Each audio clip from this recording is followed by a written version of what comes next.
I didn't hear you come in. My goodness. Come down to little Odessa for a bit of the old Crimble spirit, have you? Capital! That's the idea.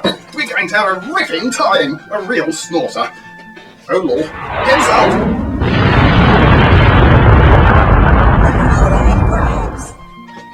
I say, that was a bally close one, was. Still, good to see those Citadel boys aren't slacking just because it's Christmas Eve. Although, of course, that would be because they have no human feeling anymore. And they don't believe in the baby Jesus. And Breen kills them if they don't. But still, no harm done, eh? It's eating the back of my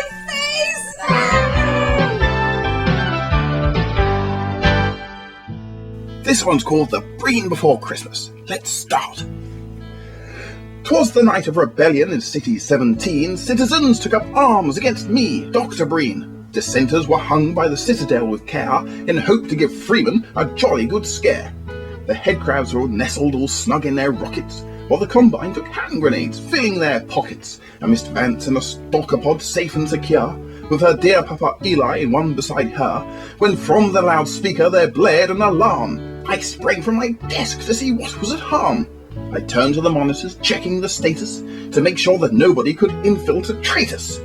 The security cameras show nothing of note, and I calmed down, but then my heart leapt to my throat, when what did my eyes behold there on the screen but a damage to my weapons confiscation machine, and a trail of destruction, an injured guard screaming. This must be the handiwork of Dr. Freeman. More mangled than roadkill, the corpses they sprawled. I grabbed the PA and announced I'm appalled. Now Doctor, now Gordon, now Freeman, old chum. Must we lower ourselves to such violence? Come, come, all this killing and wanton destruction as well? Can you name but one thing you've created? Do tell. But my reasoning words fell on deaf ears, it seems, as attested by Combine's and Strider's death screams. He came up through the building with some kind of gun, this so-called one Freeman, anti-citizen one, and then with a clanking I saw to my glee, he was inside a stalker pod. Ha! Victory! As I sat at my desk like a portent of doom, Judith Mossman led Gordon right into the room. He was dressed in a bright orange HEV suit and cocooned in a pod so that he couldn't shoot. I relieved Freeman of his gun, flung it away, and beheld the mere man who had ruined my day. His eyes, how they twinkled, his glare, very cheeky. His nose, oh so Roman, his glasses, so geeky. His mouth was drawn up in a scowl out of fear, and the beard on his chin as of a buccaneer. His hair seemed quite brown, but on closer inspection was red, very fitting with his pale complexion. He rejected my offers, and so did his friends, so I made sure to ensure that they met sticky ends. Perhaps he would switch sides if his chums were all dead. But then Judith, that weakling, released them instead. The moosing I quickly called a benefactor. I would teleport from the dark fusion reactor.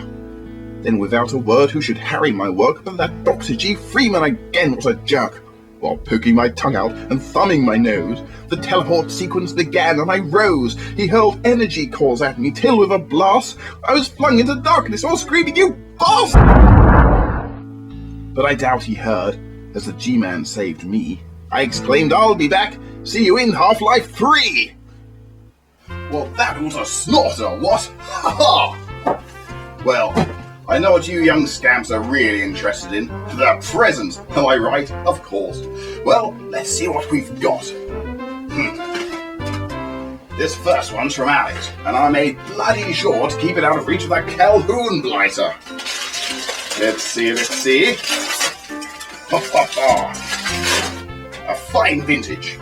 Don't mind if I do. By Jove! Calhoun's... He drilled a micro hole in the side of the bottle and sucked it all out right through the gift wrap. Typical bloody Irish. Never should have stopped making them a colony. Well, let's see what else there is. Ah, this one's from Gabe. Gabe? Well, let's have a look.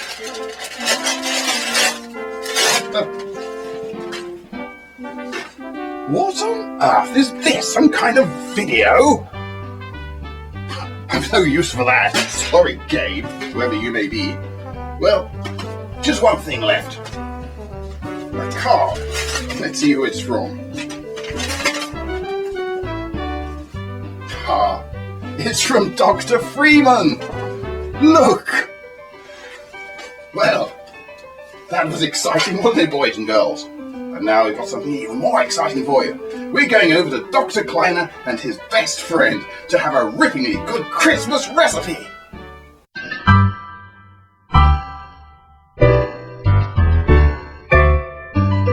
Oh, hello. I'm not really one for public baking, but I'll do my best. Well, as it's nearly Christmas, I thought we'd make a delightful old physicist recipe, and you'll need the following ingredients. So, for example, we have some sugar, and we have a nice bottle of vanilla, and here we have some flour, and a lovely big pot to put it all in, of course, and here we have a lovely fresh Higgs boson particle, and here we have a cupful of dark matter. Now, it may be that you may need to break certain barriers in theoretical physics to get that last ingredient, but I assure you it really is worth the trouble, because it lends a wonderful piquant flavour to the dish. It's simply... What's that, Lamarr? I forgot the salt. Oh, that's priceless. Salt, of course. So now, that's everything you're going to need. And if you are missing any of the ingredients, I'm afraid the recipe simply won't work. In which case, rather than following this program any further, you may indeed decide that this is an excellent time for procreation. So, let's begin. Now, first of all, we're going to take a cup of flour, throw that in the mix, and then we'll add a little something sweet, not sour, that's most important, and a little salt, just a pinch.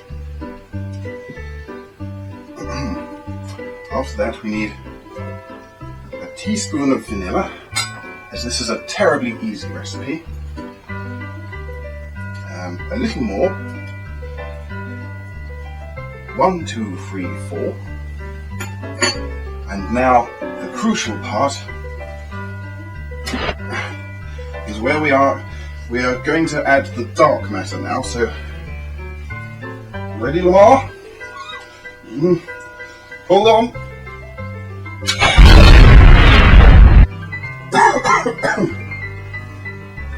Great Scott! Lamarr, I do believe we've had our filler. Look!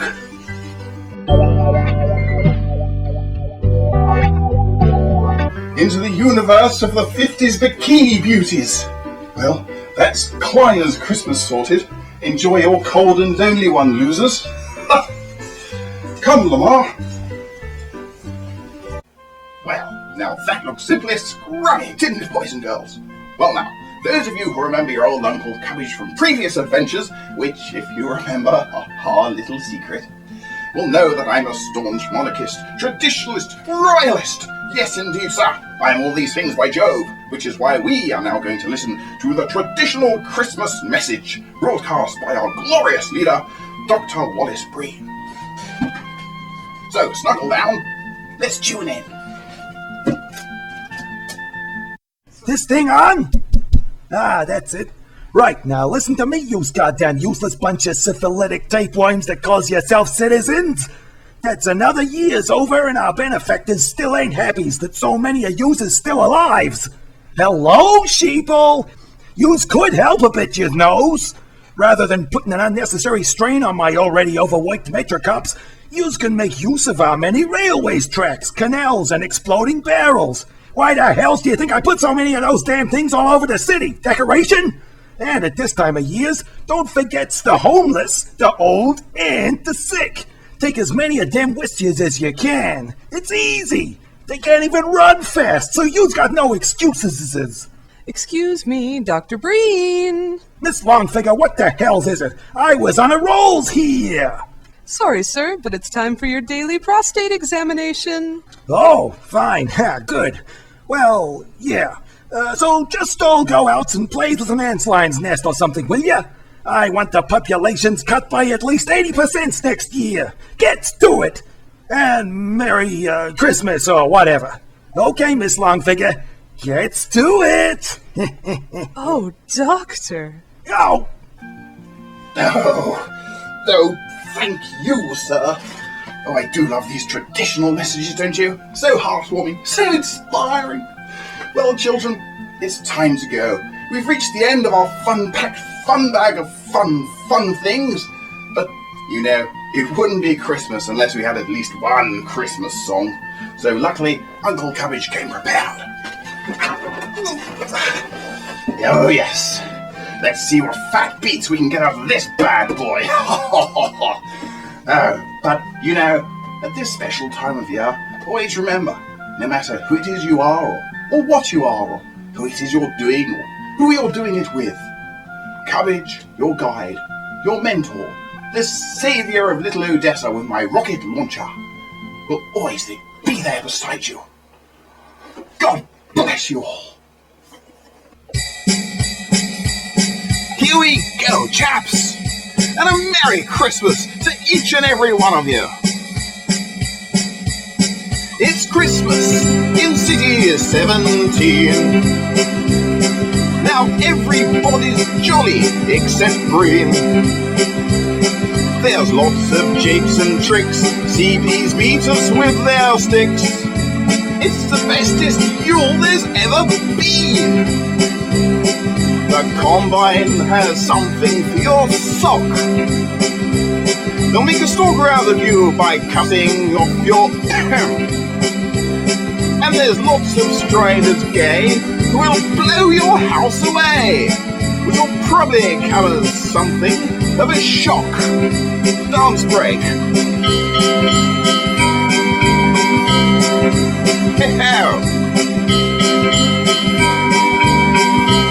I say.